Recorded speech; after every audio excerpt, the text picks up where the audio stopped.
commission, collègues rapporteurs, collègues. Je ne vais pas réouvrir le débat sur la politique énergétique. Ce n'est pas l'enjeu de cette PPL. Cette PPL se veut efficace, pragmatique, concrète.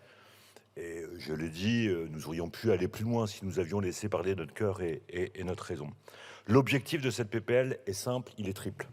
D'abord, tirer les enseignements de 30 ans de libéralisation du secteur de l'énergie. Quand l'État stratège disparaît, l'État qui protège, l'État qui régule s'affaiblit. La situation que nous vivons consolide forcément ce diagnostic. Deuxième élément, tirer les enseignements des conclusions excellentes menées par la commission d'enquête présidée par notre collègue Schellenberger, qui nous dit que l'énergie est l'industrie de l'industrie, qui nous dit l'importance du caractère intégré d'EDF pour être au service de la construction d'un mix énergétique équilibré, intelligent, dans lequel le nucléaire prend sa place, dans lequel la transition énergétique doit prendre sa place. La loi que nous vous présentons, vous l'avez compris, c'est une loi anti-Hercule. C'est une loi qui vous oblige, si jamais la mauvaise idée vous revenait de vendre à la découpe, à l'encan EDF, d'être contraint de repasser par le Parlement. Voilà le deuxième objectif de cette loi. Le troisième objectif de cette loi, alors vous nous dites peut-être que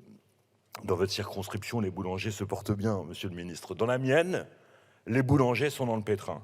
Et les boulangers, comme les artisans, comme les PME, comme les toutes petites entreprises, sont confrontés à l'explosion du prix de l'énergie qui fragilise leur existence, qui fragilise leur compétitivité pour ce qui concerne nos industries, nos PME, nos TPE, et qui justifie que nous puissions non pas ouvrir la boîte de Pandore de la dépense publique pour être à leur chevet, mais d'être efficaces. Je veux vous renvoyer au coût que représente l'Arenh pour les finances d'EDF, au coût que représente cette mauvaise loi qui a instauré l'Arenh pour nos finances publiques, en vous invitant d'ailleurs à nous séparer de l'Arenh rapidement si vous le souhaitez, en mettant fin y compris au mode de construction du prix de l'électricité en le décorrélant du gaz. Voilà cette loi telle qu'elle a été conçue. Elle est portée en première lecture par mon collègue Brun. Elle est reprise par le groupe communiste à la faveur de cette niche et elle a vocation, alors peut-être ça aussi, à l'occasion d'un CNR réinventé, mais celui-ci qui puise sa sève